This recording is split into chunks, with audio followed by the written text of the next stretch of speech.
You've seen it happen, right? A brilliant product idea, a super talented team, and yet it just completely falls flat. So what's the deal? Well, today, we're getting into that critical and honestly often missing link between a great idea and a smash hit business: product vision and strategy.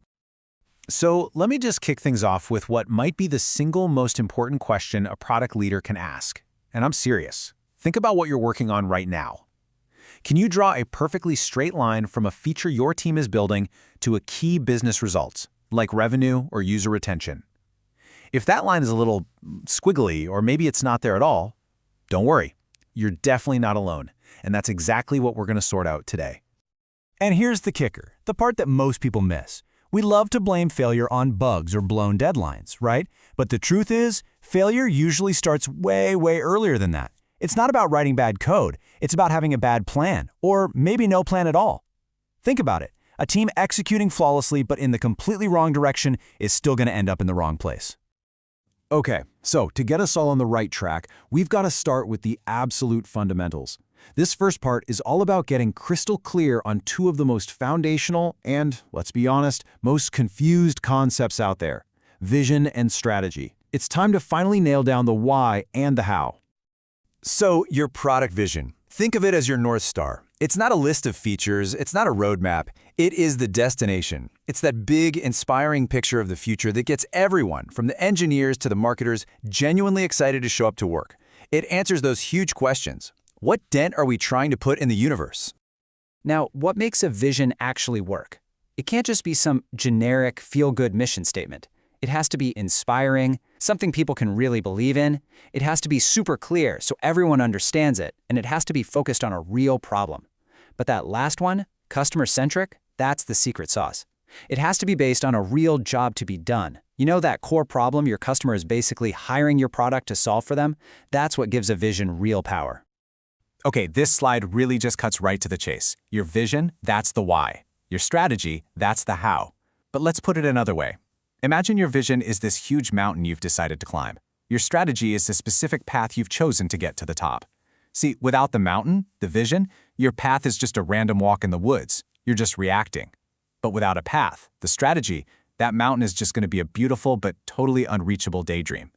You need both. So we get the concepts, that's great.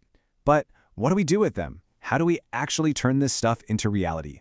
Well, let's jump into our next section, where we lay out an actionable blueprint that connects that big, lofty vision to the actual work your teams are doing day in and day out. And here it is, the VSOP framework. It's such a brilliant way to create this perfect cascade of logic. You start at the top with your vision. That's your North Star, your why. That directly informs your strategy, how you're going to win. From there, your strategy defines your objectives. What does success actually look like in hard numbers? And then finally, those objectives tell you your priorities. What do we build right now? It creates a direct, unbroken line from inspiration all the way down to execution. Now, theory is one thing, but let's see how this stuff actually plays out in the wild. We're going to check out two companies that have absolutely nailed this: Figma and Spotify.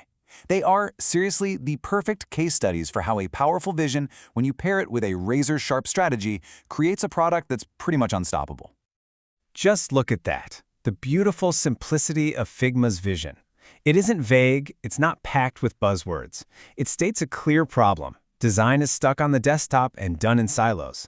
And it presents a better future. A future where design is collaborative and accessible to anyone with a web browser.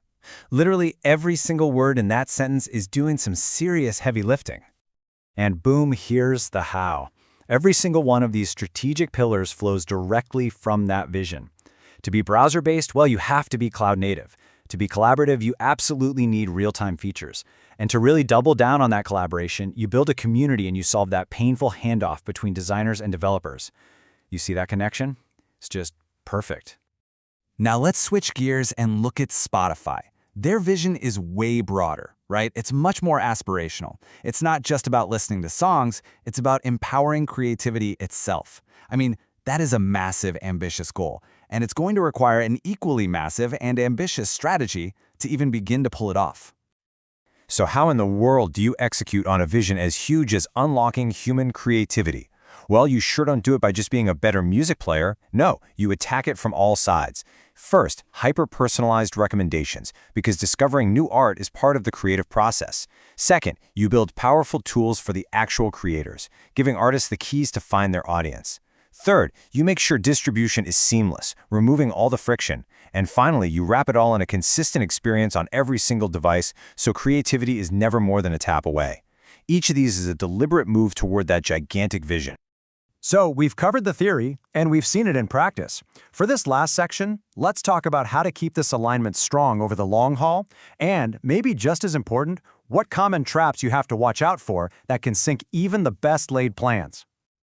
Okay, this right here is a critical point that so many teams get wrong. Your strategy is not some document you write, laminate, and then stick on a wall. It is a living, breathing thing. This flywheel concept shows it perfectly. It's a continuous loop. You have your vision, you form a strategy, you build and deliver, and then, this is the key, you gather feedback. That feedback from your data and your customers then informs and refines your strategy for the next spin of the wheel. Your North Star, the vision, it stays fixed, but the path you take to get there, it has to adapt. All right, let's talk about the danger zones, the anti-patterns that just derail even the smartest product teams. First up, feature-first decisions. This is when the pressure to just look busy completely overtakes the need to make actual progress. Next, copying your competitors blindly. That's a classic sign you've lost your own way. Then you've got strategy without metrics, which is really just a fancy word for guessing. Or a vision without focus, where you try to be everything to everyone. And, of course, the ultimate momentum killer, making everything a priority. Because you know what? When everything is a priority one, nothing is. So consider this your homework. Ask yourself and your team these questions. Seriously, can you explain your vision in 30 seconds? Does every single feature ladder up to your strategy? And does your team truly understand why they are building what they're building? If you can answer a confident yes to all of these, then you are in an amazing spot. And if not, well, you've just found your most important job. Okay, let's boil this all down. If you walk away with nothing else, remember these 4 things. Vision gives your work meaning. Strategy gives it momentum. Everything you build must drive real business outcomes. And above all else, in a world that is getting more complex by the second, clarity is your single most valuable weapon. I want to leave you with this one final thought. Because success, it's not about the launch party or the big press release. It's about impact. It's about building something so useful, so valuable, that it actually changes people's behavior. That right there is the true end goal of any great product vision and strategy.